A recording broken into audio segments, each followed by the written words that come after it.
Welcome to TruthIsWhatMatters.com. I am your host, Brad Snell, and with my co-host, Ray Luff, we hope to get the truth that really matters. And we do have a very special guest on the show tonight, and I'll let my co-host Ray introduce him. Ray? Yeah, this is Dr. Harold McCarthy, and he was a high school teacher in the Newmarket area, and later in life he got his Bachelor of Theology, and then he ended up becoming the Dean of Humanities at Canada Christian College. And he headed up a creation science organization which put out literature to counter the teachings of evolution. And then a little bit after that he joined me in another creation organization where we both worked on the same board to do the same thing. So he's the most expert in the room right now on this topic. That's why we brought him. He's more qualified than me sitting here. He should be hosting the show. That's right. So we're hoping to turn it loose to him a little bit later in the program. Well, I'd like to talk to you first, Ray, about the state and religion, because recently Premier Dalton McGuinty unleashed some sort of a verbal discharge, I like to call it, about him telling the Catholic Church who's in charge. The provincial government, not the Roman Catholic Church, is the higher power when it comes to running Ontario schools, says Premier Dalton McGuinty. Now, that's a pretty broad accusation to say that the provincial government, not the Roman Catholic Church, is the higher power. Now, it seems that this says the government's the higher power, and they're going to, I guess, govern or tell people what not or what not to believe, especially when it comes to the Catholic Church and funding. Yes. One of the things that I've said at the website, if you read some of what's written, we're talking about some of the things that we write at the website, but if you don't also read the articles we put there, you won't get all the details. But one of the things that I've said is that if we do not believe in the supremacy of God, then we end up in a situation where we believe in the supremacy of somebody that we elect. And so Dalton McGuinty just reflects his religion, which is secular humanism. And under that religion which prevails in our country today in Canada, we end up in a situation where the government thinks they're supreme. Now, our Constitution actually says, whereas we recognize the supremacy of God, it says that right in our Constitution, most of the way the government is practiced doesn't recognize the supremacy of God. And certainly statements such as Dalton McGuinty go against our country's Constitution.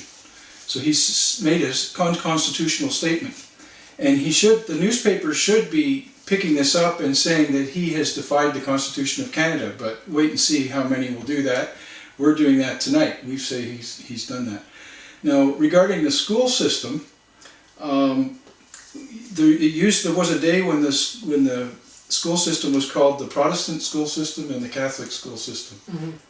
And then there was a time, almost 100 years ago, when creation was taught in the schools, but it was decided it would be allowable to teach the alternative evolution if the teacher thought that he had that conviction.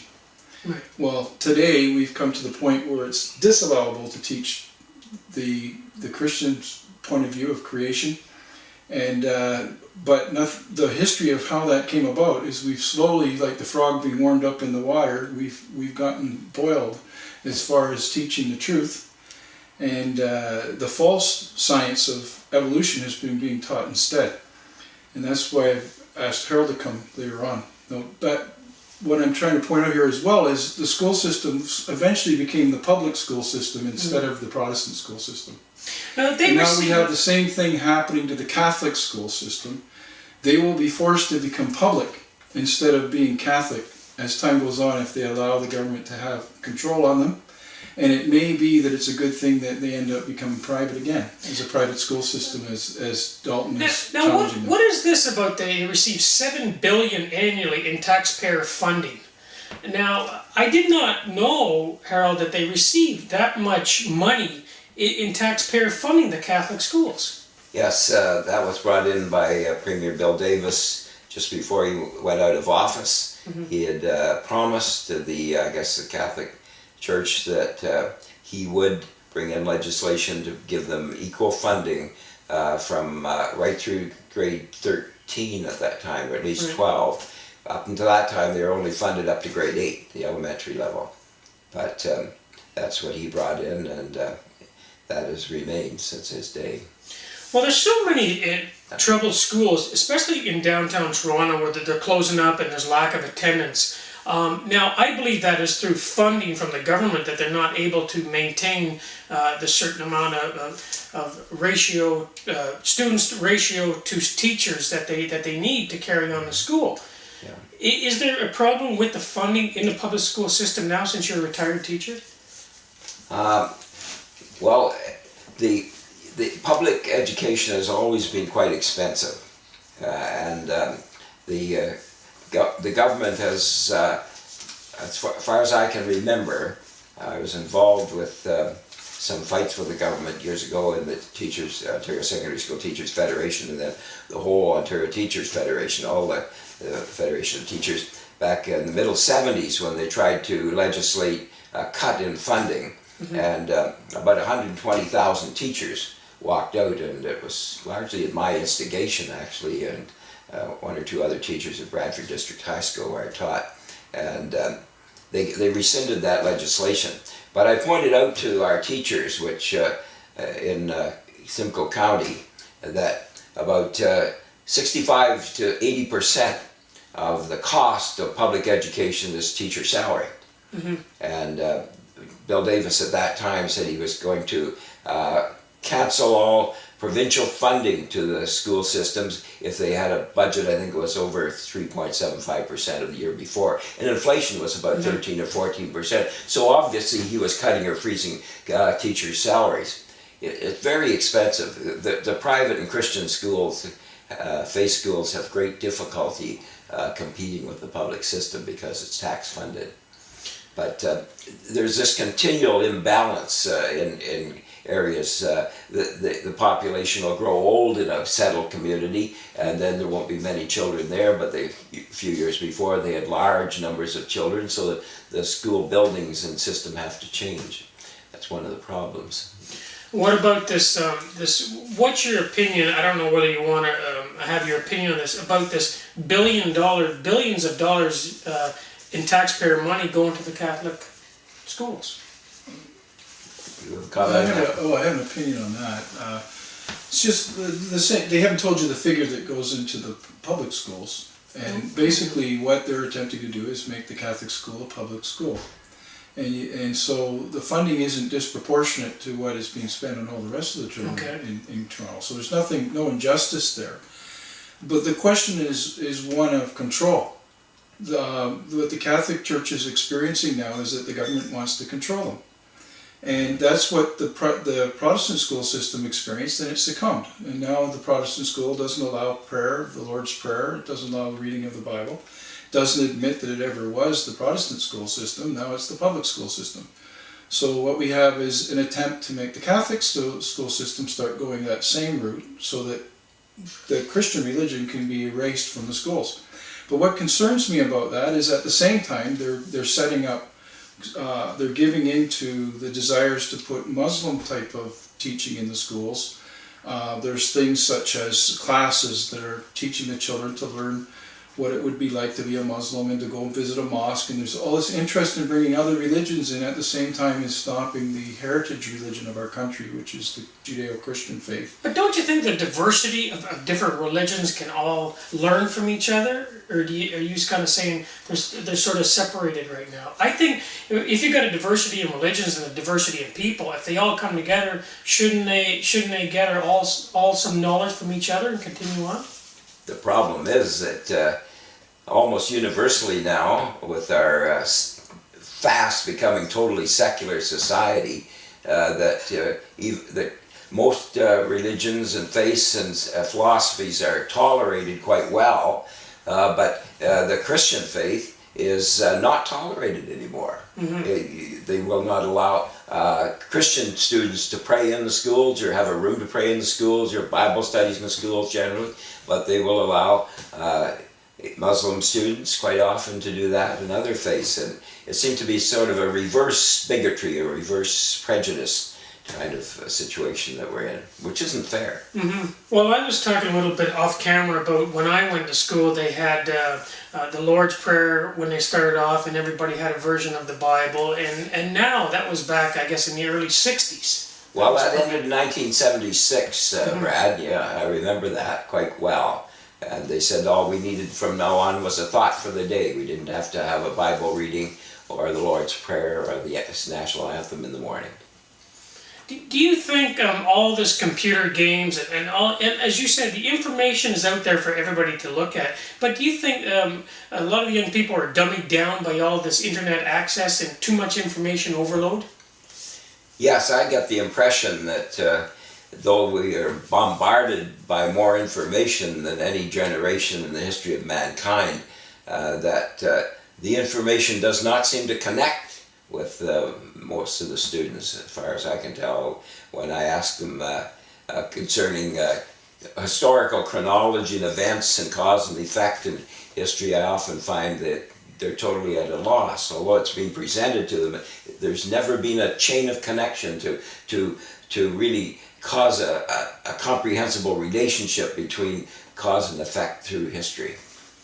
Because I remember also when I went to school, not too many people had computers, not too many people had access to the internet, and you used to love going to the library and look up things and sit with a bunch of people and brainstorm each other, Yes. especially around exam time. I guess you must experience it as well when you went to university. Yes, indeed. Yes. The library was a great institution, part of our culture, wasn't it? And it's fast disappearing as that, although the source of information are quite amazing. Well, I want to just touch a little bit on one more thing before we go on to the next subject. And this is recently an Ontario Public School Board's decision to ban distribution of Gideon Bibles to its young students has unleashed a torrent of threatening calls and hateful emails directed at trustees. Now, some messages to the Blue Water District School Board, which covers Owen Sound to Tobermory, express racist sentiment and questions trustees' patriotism.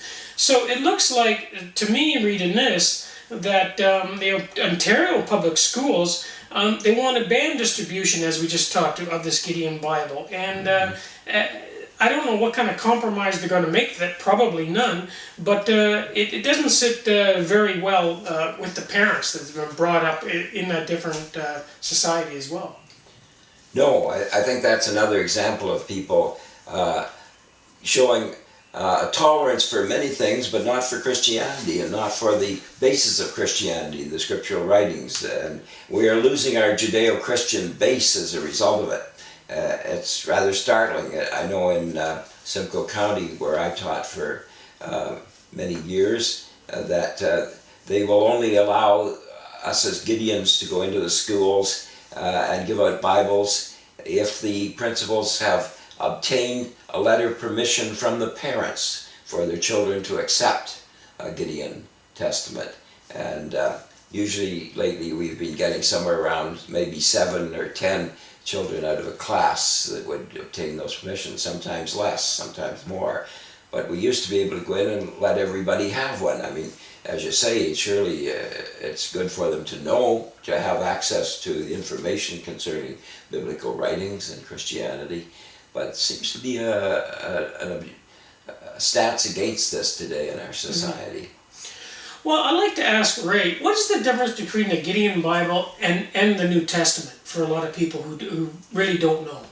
Sorry, I'm just sort of chuckling a little bit. The Gideon Bible is a New Testament, Brad. Okay, well there you go. Well, you will find in the hotel rooms that they're full Bibles. They are Yes. full Bibles, Yeah. Yes. But they attach for the children, they attach the Psalms and the Proverbs That's from the what I Old mean, Testament.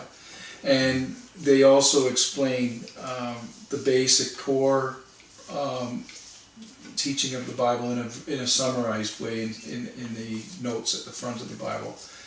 And they basically challenge students to, if you've never read the Bible in your life, that you should read it once during your lifetime. And I recommend that to anyone that's watching this podcast as well. Quite often, as you grow older, you're going to form opinions about religious people, Bible people, whatever. Why not know firsthand and then have intelligent opinions and make an intelligent decision whether that that the faith of the Lord Jesus Christ in Christianity is for you. Put out literature to counter the teachings of evolution. And then a little bit after that, he joined me in another creation organization where we both worked on the same board to do the same thing. So he's the most expert in the room right now on this topic. That's why we brought him. He's more qualified than me sitting here. He should be hosting the show. That's right. So we're hoping to turn it loose to him a little bit later in the program. Well, I'd like to talk to you first, Ray, about talk about the state and religion, because recently Premier Dalton. That religion which prevails in our country today in Canada, we end up in a situation where the government thinks they're supreme. Now, our Constitution actually says, whereas we recognize the supremacy of God, it says that right in our Constitution, most of the way the government is practiced doesn't recognize the supremacy of God. And certainly statements such as Dalton McGuinty go against our country's Constitution. So he's made a constitutional statement. McGuinty unleashed some sort of a verbal discharge, I like to call it, about him telling the Catholic Church who's in charge. The provincial government, not the Roman Catholic Church, is the higher power when it comes to running Ontario schools, says Premier Dalton McGuinty.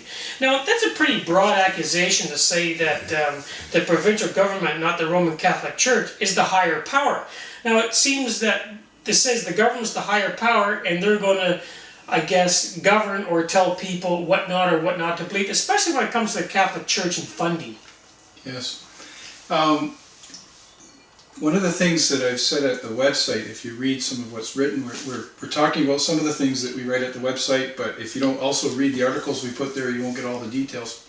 But one of the things that I've said is that if we do not believe in the supremacy of God, then we end up in a situation where we believe in the supremacy of somebody that we elect. And so Dalton McGuinty just reflects his religion, which is secular humanism. And under Welcome to TruthIsWhatMatters.com. I am your host, Brad Snell, and with my co-host, Ray Luff, we hope to get the truth that really matters. And we do have a very special guest on the show tonight, and I'll let my co-host Ray introduce him. Ray? Yeah, this is Dr. Harold McCarthy, and he was a high school teacher in the Newmarket area, and later in life he got his Bachelor of Theology, and then he ended up becoming the Dean of Humanities at Canada Christian College. And he headed up a creation science organization which